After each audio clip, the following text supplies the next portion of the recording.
AI ကနောင်မှာကျွန်တော်တို့အလုပ်တွေကိုဒုသွားမှာလားအဖြေကတော့ no ပါလုံးဝမလုပ်ပါ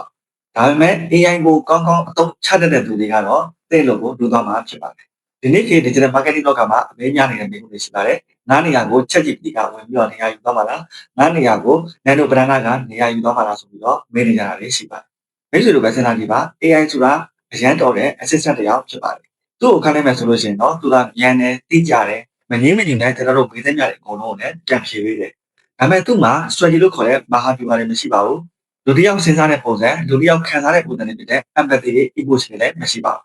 AI ဆိုတာကားတော့မောင်းတတ်ပါတယ်ဒါပေမဲ့ဘယ်ကိုသွားရမလဲဆိုတော့ direction တွေ strategy တွေကိုတော့ကျွန်တော်တို့ကိုယ်တိုင်ချမှတ်ပြရမှာဖြစ်ပါတယ် AI နဲ့ပတ်သက်လို့ရှိရင်လည်း AI tool တွေကဒီနေ့ကမှအများကြီးပေါ်ပေါက်နေတာရှိပါတယ်အဲကြောင့်မလို့ tool တွေကိုတစ်ခုပြီးတစ်ခုပြောင်းပြီးတော့လေ့လာနေမယ့်အခါ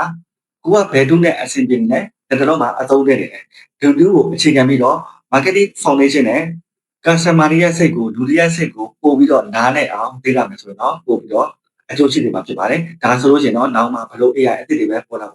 ကျွန်တော်တို့ရဲ့နေရာပျောက်တော့မှာမဟုတ်ပါဘူးမိတ်ဆွေအနေနဲ့ရောပေါ်နေတဲ့ AI tool အသစ်တွေရဲ့နောက်ကိုလိုက်ပြီးတော့